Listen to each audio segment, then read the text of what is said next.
신앙은 어떤 신앙인가에 대해서 은혜를 나누려고 합니다. 경제적으로, 정치적으로, 그리고 종교적으로 무엇 하나 부족함이 없이 탄탄할 때 하나님께서 예레미야에게 말씀하시기를 이 시대의 재성을 폭로하라고 명령했습니다.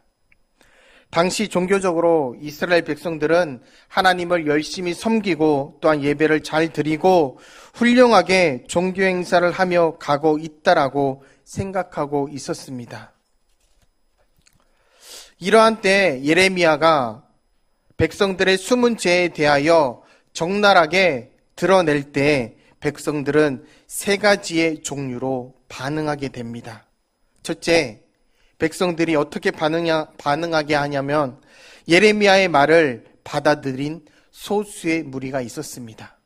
또한 두 번째는 예레미야가 하나님의 말씀을 전파할 때 절반은 그 하나님의 말씀을 믿었고 절반은 그 하나님의 말씀을 믿지 않았습니다.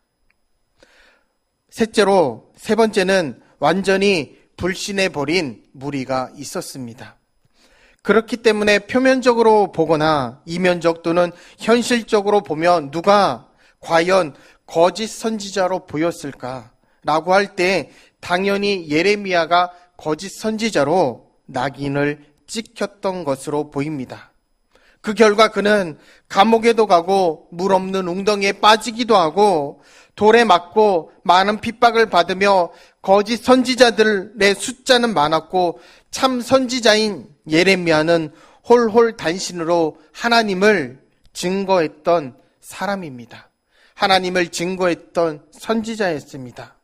그러므로 당시의 상황으로 보면 진짜와 가짜를 분별할 수 없었던 것이 가짜가 진짜처럼 보이고 거짓 선지자가 참 선지자처럼 보였지만 시대가 지나감에 따라서 예레미야 선지자가 외쳤던 하나님의 말씀에 응하게 되고 나니 결국 예레미야가 참 선지자인 것이 밝혀지게 되니까 당시 사람들에게 호응을 얻었던 많은 선지자들은 거짓 선지자였다는 것이 밝혀지게 됩니다. 그러면 참 선지자 예레미야와 거짓 선지자들의 다른 점은 무엇일까요? 똑같이 하나님을 증거했습니다. 하나님의 능력을 운운했습니다. 하나님은 좋으신 하나님이라고, 하나님은 축복을 주시는 하나님이라고 운운을 했지만 거짓 선지자들은 무엇이 거짓이었냐 하면은 임시 코앞에 있는 것만 말하고 그리고 육신적인 것, 그리고 물질의 세계, 그리고 임시 세상에서만 잘 되고 거기서 하나님의 능력을 사용해서 편안하고 안락하게 그리고 행복하게 축복받아서 살아야 한다는 그 방향에 초점을 둔 것이 거짓 선지자들의 교훈이었습니다.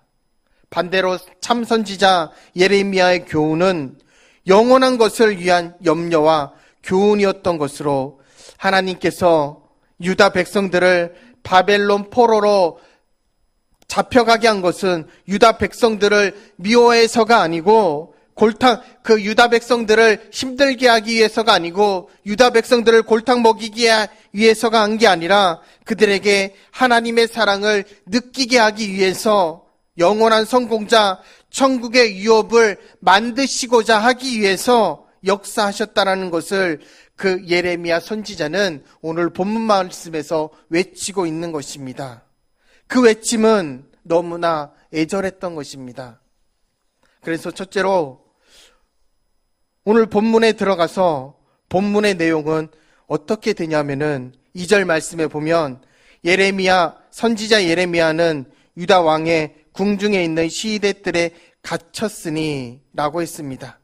이 말은 예레미야가 감옥에 갇혀 있을 때 시드기야 왕이 통치한 지 10년이 되었는데 이때 온 유다가 바벨론에게 다 함락되고 예루살렘만 남아서 포위되어 있는 상태였습니다. 오늘이 함락하는 날이냐 아니면 내일이 함락되는 날이냐 아니면 포로가 되는 시간만 기다리고 있을 때였습니다. 이때 하나님께서 예레미야에게 하나멜의 밭을 사라고 말씀하십니다.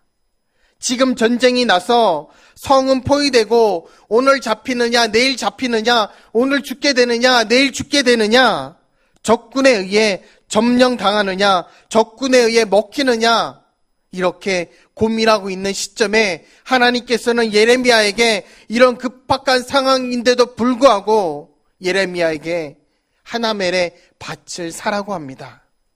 이때 인간의 정상적인 상식으로는 이해가 되지 않고 우리의 지혜로는, 우리의 생각으로는 납득이 가지 않는 이러한 때에 바보들이나 밭을 사지 누가 밭을 사겠냐 하는 것입니다. 그런데 하나님께서는 이럴 때 예레미야에게 땅을 사라고 하시니 그는 말씀대로 그 땅을 샀습니다. 그러면 예레미야가 땅을 사는데 전쟁이 일어나지 않을 것으로 알고 백성들이 포로로 잡혀가지 않을 것으로 믿고 그 밭을 샀을까요? 다시 말하면 하나님께서 예언의 말씀을 외쳐라 하셨는데 자신은 그 말씀을 믿지 않고 샀을까요? 아니면 그 말씀을 믿고 샀을까요?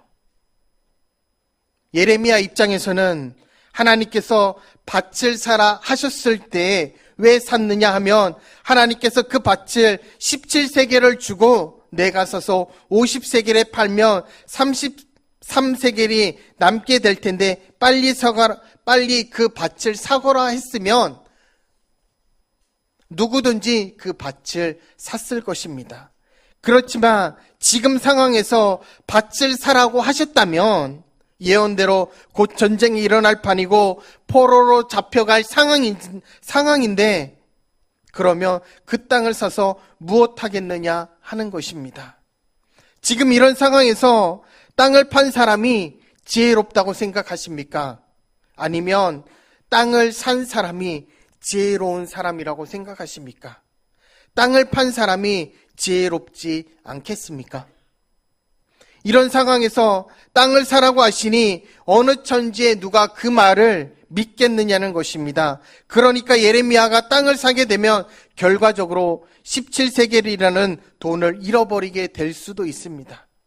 반면에 하나멜은 전쟁이 일어나기 때문에 바벨론의 포로로 잡혀가야 하니까 그는 생각하기를 하나님의 말씀이 선지자를 통하여 말씀하니까 그렇다면 나는 그 땅을 팔아야 되겠다. 그냥 그 땅을 놓아두면은 바벨론 사람의 것이 될 것이 아니겠느냐.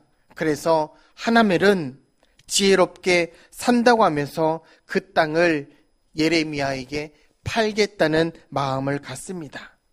예레미야는 하나님의 말씀이기에 그 당시에는 미련해 보이고 손해보고 또한 어리석은 사람이라고 하는 말을 들어도 하나님의 말씀이기에 나는 그 땅을 산다고 하고 그 땅을 사게 됩니다. 이렇게 본문의 배경에 대해서 생각해 보았습니다. 두 번째는 하나멜이 밭을 사는 신앙과 밭을 산 예레미야의 신앙을 대조해 보아야 합니다. 오늘 본문에 나오는 밭이란 무엇을 우리에게 말하게 됩니까? 신앙생활을 하는 성도들의 유업, 성도가 앞으로 얻을 상급을 말합니다.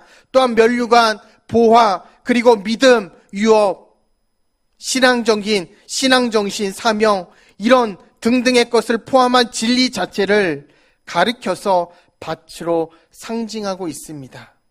왜 밭이 진리냐? 왜 밭이 신앙이냐? 마태복음 13장 44절에 보면 한 사람이 남의 밭에 가서 일을 하다가 그 밭에서 보화를 발견했다. 그리고 자기 소유를 다 팔아서 그 밭을 샀다고 하였습니다. 이것은 무엇을 말하는 것일까요? 신앙생활을 하는 데 있어서 보화를 사라는 것입니다. 그러므로 밭을 산다는 것은 보화를 사는 것을 말하며 동시에 천국의 영광을 말하고 있는 것입니다. 다시 말하면 앞으로 우리가 돌아가야 할 영원한 세계의 탁월한 영광을 말하는 것이고 이것을 바치라고 이야기를 합니다. 만약에 하나님의 아들이 세상에 오셨는데 만능의 능력을 사용하고 십자가에 달리고 할 때 십자가에 달리지 않으시고 세상에서 예수님의 그 능력을 써서 호화롭게 누리며 살아갔다면 우리와 구세주는 아무런 상관이 없었을 것입니다. 예수님이 십자가에 달리실 때 능력을 사용해서 전혀 고통을 느끼지 않았더라면 우리의 구세주는 될 수가 없었을 것입니다. 그래서 예수님께서 직접 자신을 내어주고 속전을 들이시고 다시 우리에게 토지 무르기 법 같이 물러주심으로 우리의 생명을 보장시켜 주셨다는 사실을 우리는 믿어야 합니다. 이것이 토지를 무르는 법을 비유해 놓은 것입니다. 그러면 성도님들이 토지를 산다고 하는 것은 무엇을 말하고 있느냐 하면 우리 인생은 장차 하나님으로부터 얻을 유업을 빼앗겼고 하나님의 형상을 빼앗겼고 하나님이 주신 모든 소유를 빼앗겨 버렸습니다. 아버지를 빼앗겼으니 우리 인생은 방랑자요 또한 고아일 수도 있습니다. 신랑 되시는 예수님을 빼앗겼으니까 우리의 인생은 과부가 되었고 영원한 고향 천국의 세계를 빼앗겨 버리고 헛된 것으로 살아가니까 또한 나그네입니다. 다시 말하면 자기를 아는 자, 나는 고아로서이다 하는 자를 주님이 찾으셨던 것입니다. 그래서 우리가 앞으로 찾아야 할 것을 찾지 않으면 안 된다는 것이며 그것이 바로 밭을 사는 것이라는 말입니다. 그리고 밭을 팔아버렸다라고 하는 것은 진리를 팔아버렸다, 신앙을 팔아버렸다라는 말이고 여기서 신앙을 신앙을 버렸다라고 하는 것은 예수를 믿기는 믿고 교회는 다니기는 다니되 신앙 정신을 빼앗겨 버리는 것을 말하는 것입니다. 그러므로 우리 성도님들이 깨닫고 사명을 잘 감당하는 것은 밭을 산다라는 의미가 되는 것입니다. 신앙 양심을 팔아버리고 믿음을 팔아버리고 천국의 영광을 빼앗겨버리고 포기해버린 것을 밭을 판다는 것을 말합니다. 그러므로 본문에서 하나멜이라고 하는 사람이 밭을 팔아버린 것은 곧 성도가 신앙을 팔아버리고 그 믿음을 팔아버리고 천국 유업을 버린 것을 비유하고 있습니다. 그러면 당시 사람들은 예레미야를 보고 뭐라고 하였을까요? 저 사람은 이중인격자다. 왜냐? 자기 입으로 전쟁이 난다 하고 떠들어대니 자기는 오히려 그 땅을 사고 있지 않은가? 사랑하는 성도 여러분, 땅을 사는 사람이 땅을 사는 목적은 그 땅에서 살든지 아니면 이익을 남기려고 사는 것입니다. 지금 전쟁이 나서 예레미야 또한 도망가야 할 판에 땅을 사는 어리석은 사람이 어디 있겠습니까? 그런데 전쟁이 난다고 소문을 내면서 땅값만 내려놓고는 자기는 땅을 사고 있으니 저 사람 비열한 사람이다. 저 사람 이중인격자다. 야비한 사람이다. 라고 말하지 않겠습니까? 그러니까 예레미야는 전쟁이 날 것을 알았고 포로로 잡혀갈 것을 알고 있었으면서도 하나님의 말씀을 철저히 믿었던 선지자였던 것입니다. 다른 사람은 믿지 않았어도 예레미야는 하나님의 말씀을 믿었습니다. 예레미야는 하나님의 말씀이기에 내가 17세겔이라는 돈을 버리는 한이 있더라도 나의 인격에 사기꾼이라는 소리를 듣고 거짓 선지자라는 말을 듣는 한이 있더라도 그 말씀이 하나님의 말씀이기에 나는 순종한다 하고 따랐다는 그 말입니다. 이것이 예레미야의 신앙입니다. 그 반면에 하나멜은 어떻습니까? 전쟁이 난다 하니까 생각하기를 전쟁이 일어나면 이 밭은 바벨론의 땅이 될 것이다. 그러니 빨리 팔아서 자기가 돈으로 만들어 놓는 것이 더 현명하겠지 하고 예레미야의 말을 그대로 믿고 그 땅을 팔았습니다. 그러면 지금 예레미야와 하나멜을 놓고 과연 누가 더 현명하게 처신한 것으로 보입니까?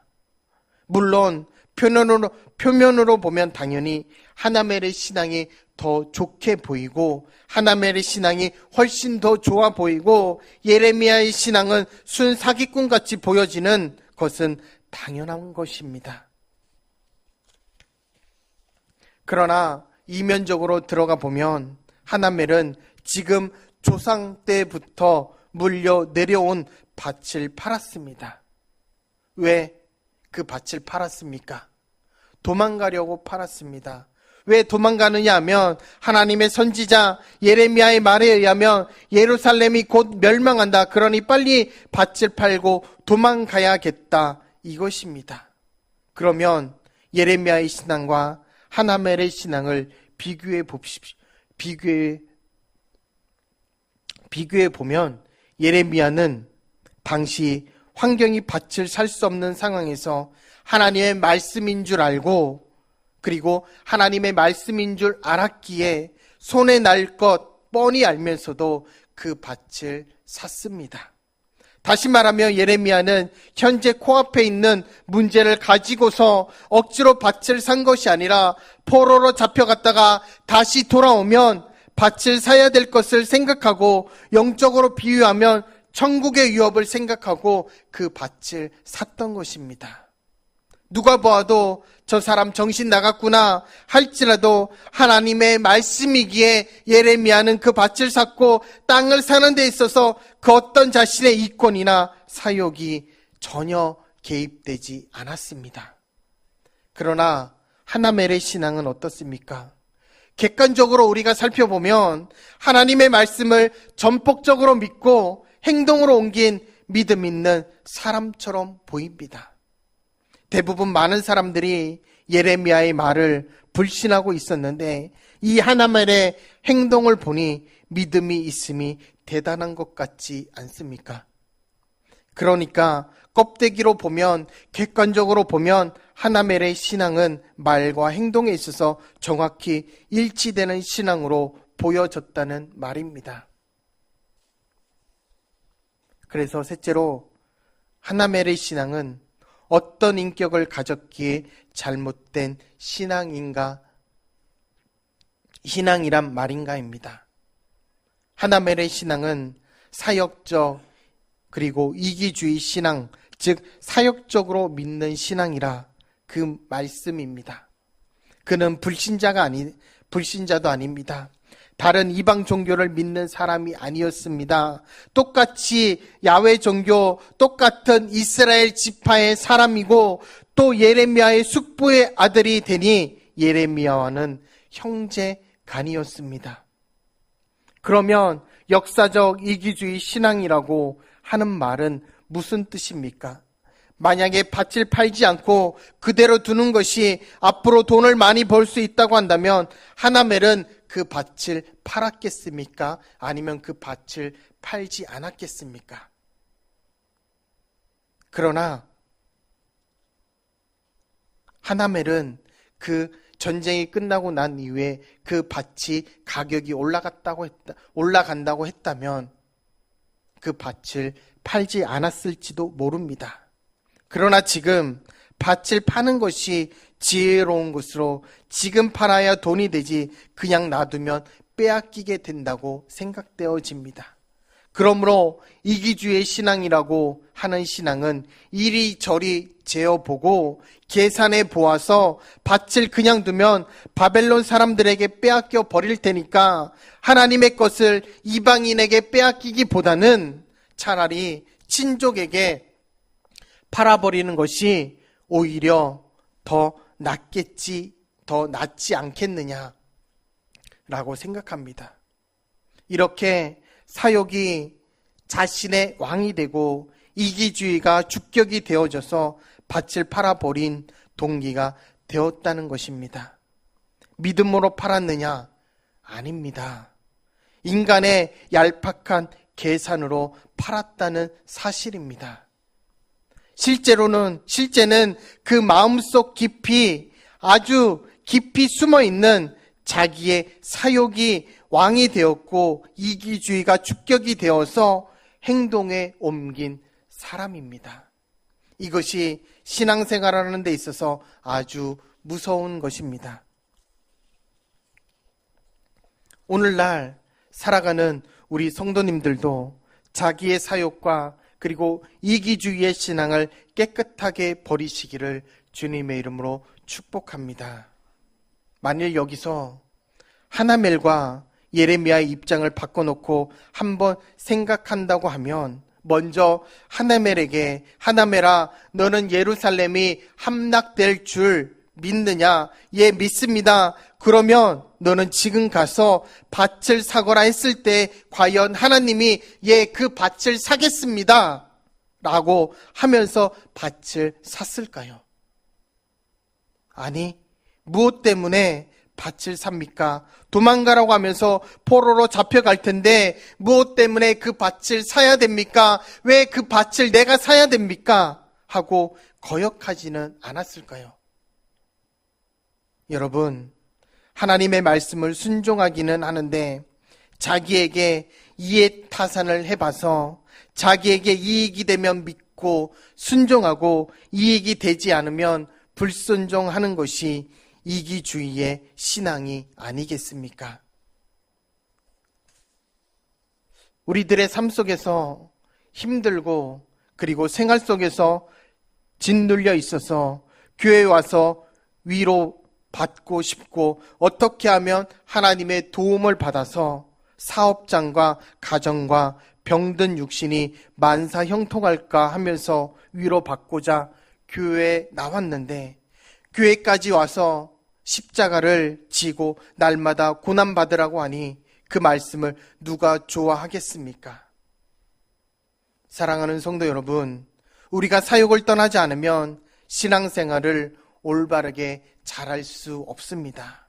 사욕적 이기주의, 기복주의적인 신앙은 아무라도 잘할 수 있는 것입니다.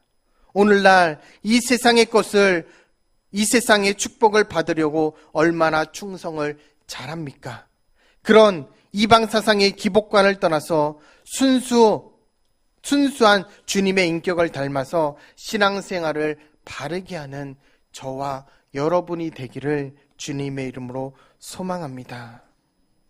오늘날 신앙 양심이 천국의 유업을 위해서 살지 아니하고 자기 마음에 합리화된 세상의 헛된 것 때문에 임시 가지고 있다가 놓고 갈 물질 때문에 이 하나멜처럼 하나님의 양심을 팔고 믿음을 파는 사람은 하늘나라 하나님께 돌아갈 때에는 아무것도 없는 빈털터리에 부끄러운 자가 된다는 사실입니다.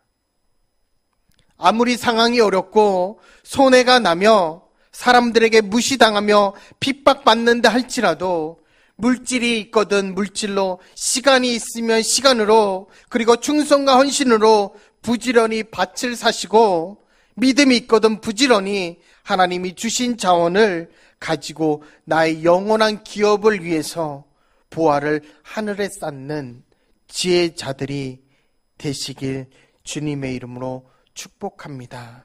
그래서 우리 청신제일교회 모든 성도님들이 영원한 기업을 위해서 하늘에 쌓는 지혜로운 믿음의 성도님들이 되시길 주님의 이름으로 다시 한번 축원합니다. 기도하시겠습니다.